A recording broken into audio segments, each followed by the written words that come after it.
ইসলামের দৃষ্টিতে কিছু নাম আছে যেগুলো রাখা নিষেধ। সেগুলো কোন কোন নাম? নাম্বার 1, যে সমস্ত নাম এর অর্থের ভিতরে মন্দ দিক আছে। যেমন কোনো সন্তান নাম রাখবেন আপনি শয়তান, নাউজুবিল্লাহ। কোনার নাম রাখবেন কল্ব, কুকুর, অথবা কোনার নাম রাখলেন খিনজির। খিনজির নামও রাখছে কে জানি, আমি একবার শুনছি যে কোরআনে আল্লাহ খিনজির শব্দ উল্লেখ করছেন। খিনজির মানে শুকর, তো ছেলের নাম বা মেয়ের নাম রেখে দিয়েছে খিনজির। বলে যে আপনি এই নাম কোথেকে রাখলেন, কেন রাখলেন? বলে যে কোরআনে পাইছি। তো কোরআনে পাইলে কি আপনি রাখবেন নাকি? কোরআনে তো ফেরাউনও আছে, সেজন্য আপনি ফেরাউন নাম রাখবেন না। তো অতএব খারাপ অর্থ বহন করে এরকম কোনো নাম রাখা উচিত না। দ্বিতীয়ত, যেই নামের অর্থের ভিতরে শিরক আছে অথবা ইসলামী আকীদার সাথে সাংঘর্ষিক যে নামের অর্থ, সেরকম নাম শিশুর জন্য নির্বাচন করা যাবে না। আমাদের অনেক নাম আছে সমাজে ছড়িয়ে ছিটিয়ে আছে, যে নামগুলো ইসলামী আকীদার সাথে সাংঘর্ষিক, অথচ আমরা জানি না। যে নামগুলোর অর্থের ভেতরে শিরকি অর্থ লুকায়িত আছে, অথচ আমরা জানি না। সেরকম কিছু নাম আমরা আজকে আপনাদেরকে বলছি। নাম্বার 1, আব্দুল নবী। এই নামে আমাদের দেশে কিন্তু কোনো কোনো লোকের নাম আছে। আব্দুল নবী মানে হলো নবীর গোলাম। কোনো মানুষ কি নবীর গোলাম হয়? গোলাম তো শুধু আল্লাহর। তাহলে এটা শিরকি নাম। এই নামের অর্থের ভিতরে কি আছে? শিরক আছে। এরকম নাম থাকলে সেটা পরিবর্তন করতে হবে। অনেকে নাম রাখেন আব্দুল আলী। আব্দুল আলী, আল্লাহ আলী, এটা আল্লাহ সুবহানাহু ওয়া তাআলার গুণবাচক 99টি নামের একটি। সেই হিসাবে আপনি রাখতে পারেন। আলী মানে হলো উঁচু, মহান, আল্লাহর গোলাম। আলী আল্লাহ তাআলার গুণবাচক নাম, সেই হিসাবে আব্দুল আলী ঠিক আছে। কিন্তু সাধারণত আমাদের সমাজে আলী রাদিয়াল্লাহু তাআলা আনহুর নামে এ ধরনের নাম রাখা হয়ে থাকে। যদি এখানে আলী বলতে খলিফা আলী রাদিয়াল্লাহু তাআলা আনহুকে উদ্দেশ্য করা হয়, তাহলে আব্দুল আলী মানে হলো ইসলামের চতুর্থ খলিফা আলী রাদিয়াল্লাহু তাআলা আনহুর গোলাম, তাহলে সেটাও কি হবে? শিরকি অর্থ বহন করবে।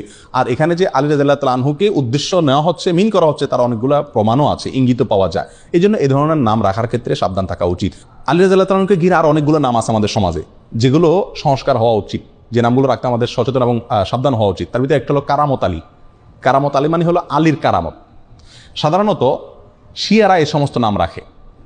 তো এগুলো আমাদের সমাজে চলে আসছে, কারণ এককালে এক সময় আমাদের দেশে যখন আলেম ওলামা ছিলেন না এত, এবং ওই কাবুলিওয়ালারা আফগান থেকে, ইরান থেকে মানুষ ব্যবসার জন্য আসছে বা নানা কারণে আসছে এই দেশে, শিয়ারা আসছে, তাদের খুব প্রভাব ছিল, এবং যারা তখন রাষ্ট্র পরিচালনা করতেন, ক্ষমতায় ছিলেন, তাদের ভেতরে শিয়াদের বিরাট প্রভাব ছিল। এই জন্য আমাদের সাধারণ মানুষেরা নামের জন্য এদের কাছে যেত, আর এরা এই সমস্ত নাম দিত, যে সমস্ত নামের সাথে শিয়াদের আকীদা মিশে আছে, এবং সেগুলো আমরা এখনো রেখে চলছি, ওটার অর্থ হয়তো খেয়াল করি না। কারামত আলী মানে হলো আলী রাদিয়াল্লাহু তাআলার কারামত। যেহেতু ওরা আলী রাদিয়াল্লাহু তাআলা আনহুকে খুব বেশি ভক্তি করে, অতিভক্তি করে, এই জন্য সব নামের মধ্যে আপনারা আলী, হাসান, হোসেন এই 3 নাম পাবেন। আমাদের দেশে যত নাম আছে, বেশিরভাগ বা বিরাট একটা অংশ আছে নামের, যে নামের শেষে কি পাবেন? আলী অথবা হাসান অথবা হোসেন। শরবত আলী, কারামত আলী, কামরুল হোসেন, দেলোয়ার হোসেন। এখানে যদি খোঁজেন এই মজলিসে, আমার মনে হয় অর্ধেকের বেশি নাম পাবেন যাদের নামের শেষে হয় হাসান আছে, আর না হোসেন আছে, আর না হয় আলী আছে। এটা ওখান থেকে আসছে।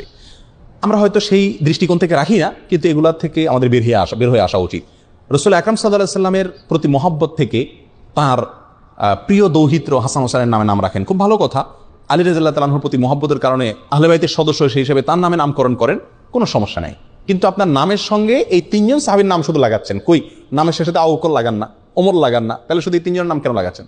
বোঝা গেল এগুলোর পেছনে শিয়াদের বদ আকীদা এবং দুর্বসন্ধিমূলক চিন্তা এবং দৃষ্টিভঙ্গি রয়ে গেছে, আর সেটাই আমাদের সমাজে এখনো বলবৎ আছে। বিধায় এগুলো রাখতে আমাদের একটু সচেতন হওয়া উচিত।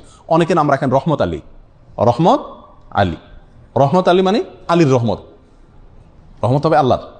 ওই যে বললাম, এখানে আলী যদি আল্লাহর গুণবাচক নাম উদ্দেশ্য হয় তাহলে ঠিক আছে, কিন্তু সেটা হওয়ার সম্ভাবনা কম। অনেকে নাম রাখেন ফজলে আলী। ফজলে আলী মানেও কি? আলীর দয়া।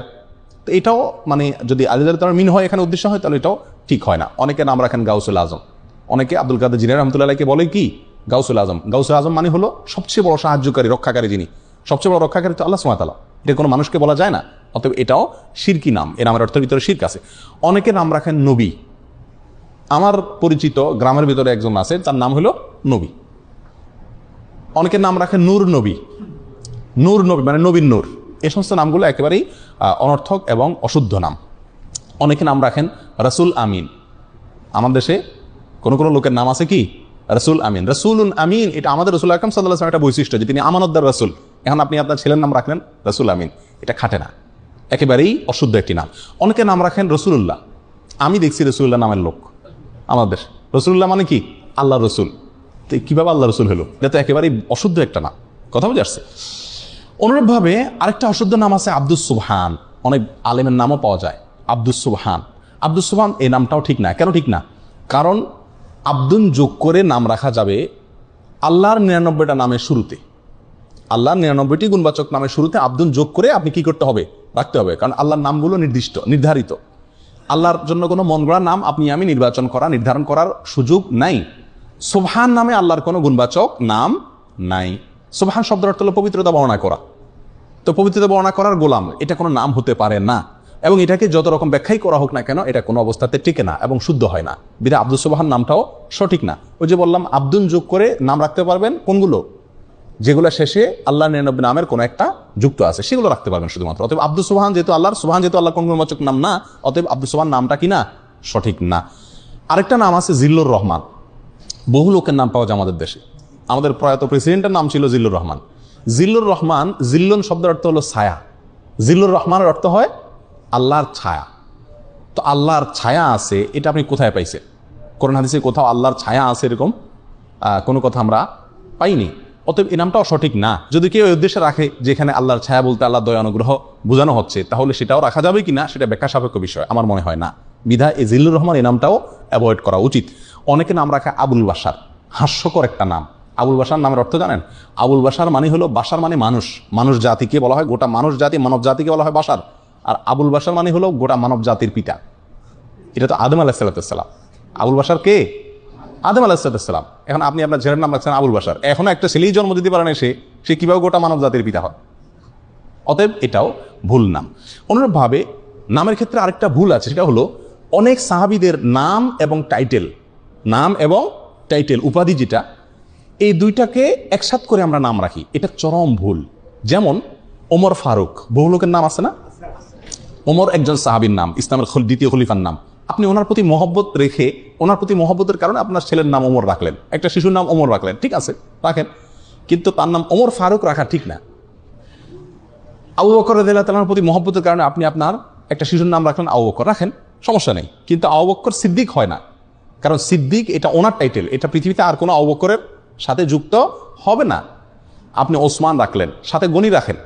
আমাদের দেশে বেশিরভাগ লোক দেখেন না, ওসমান রাখলে অবশ্যই সাথে কি আছে? গনি আছে। না ভাই, ওসমান রাখলে আর গনি রাখবেন না। কারণ ওসমান রাদিয়াল্লাহু তাআলার মহব্বত আপনি ওসমান রাখছেন, ঠিক আছে, কিন্তু গনি মানে ধনী, এটা ওনার উপাধি, এটা আর কারোর সাথে যুক্ত হবে না। কথা বোঝা যাচ্ছে? আবু আইয়ুব একজন সাহাবী, যিনি হিজরতকারী সাহাবীদেরকে অনেক নুসরত করছেন, সাহায্য করছেন, এই জন্য ওনার নাম হয়ে গেছে আবু আইয়ুব আনসারী। উনি আনসার ছিলেন সেজন্য। এখন আপনি আপনার ছেলের নাম রাখলেন আবু আইয়ুব আনসারী, সে আনসার কবে হলো? কথা বোঝা যাচ্ছে? অনুরূপভাবে বহু সাহাবায়ে কেরামের বিশেষ কিছু টাইটেল আছে, এই টাইটেলগুলো কারণ নাম হতে পারে না। আমি যদি একটা এক্সাম্পল দিই, বিষয়টা পরিষ্কার হবে। যেমন মোহাম্মদ, এ নামে নাম রাখা যায় কি যায় না? মোহাম্মদ নাম রাখা যাবে, সহিহ মুসলিম হাদিসে আসছে। এখন আপনি যদি মুহাম্মদ সাল্লাল্লাহু আলাইহি সাল্লামের যে একটা টাইটেল ছিল, নামের পরে একটা টাইটেল, সেটা কি? মুহাম্মাদুর রাসূলুল্লাহ। এখন আপনি যদি আপনার সন্তানের নাম রাখেন মুহাম্মদ রাসূলুল্লাহ, খাটবে? আপনার সন্তান কি আল্লাহ রসুল মুহাম্মদ? না, এটা তো অন্য মুহাম্মদ। আরো সহজ হবে, পরিষ্কার হবে আমাদের দেশের এক্সাম্পল দিলে। শেখ মুজিবুর রহমান, মরহুম শেখ মুজিবুর রহমান, ওনার প্রতি মহব্বত করে আপনি কোনো সন্তানের নাম রাখলেন মুজিবুর রহমান, এটা ঠিক আছে, চলে। জিয়াউর রহমান, মরহুম জিয়াউর রহমান, তার প্রতি মহব্বত করে আপনি আপনার কোনো সন্তানের নাম জিয়াউর রহমান রাখলেন, এটাও চলে। চলে না? চলে না। এবং অনেকে রাখেও। আপনি যদি রাখেন বঙ্গবন্ধু শেখ মুজিবুর রহমান, তাহলে নামটা কি শুদ্ধ হবে? আপনি যদি প্রেসিডেন্ট জিয়াউর রহমান রাখেন, এটা শুদ্ধ হবে? আপনি যদি বেগম খালেদা জিয়া রাখেন, শুদ্ধ হবে? আপনি যদি প্রেসিডেন্ট হোসেন মোহাম্মদ এরশাদ রাখেন, শুদ্ধ হবে? কেন হবে না? কারণ হলো এখানে তাদের নাম এবং টাইটেল দোনোটা আপনি দখল করছে। শুধু নামটা আপনি নেন মহব্বতে, সেটা হতে পারে, এটা গ্রহণযোগ্য, এটাকে সমাজ গ্রহণ করবে, কিন্তু আপনি টাইটেলটা যুক্ত করেন, এটা হতে পারে না। বিধায় সাহাবায়ে কেরামের নাম আমরা রাখতে পারি, কিন্তু তাদের টাইটেলটা কি করা উচিত না? দখল করা উচিত না। এই ভুলটা আমাদের দেশে অহরহ হয়ে থাকে। আরো বহু নাম আছে যেগুলোর ভিতরে ভুল ত্রুটি হয়। তাহলে এই সমস্ত নামগুলো আমরা সাধারণত রাখবো না, যেগুলোর অর্থের ভিতরে কি আছে, কোন শিরকি আকীদা আছে, অথবা যেগুলা অর্থের ভিতরে খারাপ কোনো দিক আছে, বা সেগুলোর অর্থের ভিতরে আপনার কোরআন এবং সুন্নাহর সাথে কোনো প্রকার কি আছে, সংঘর্ষ আছে।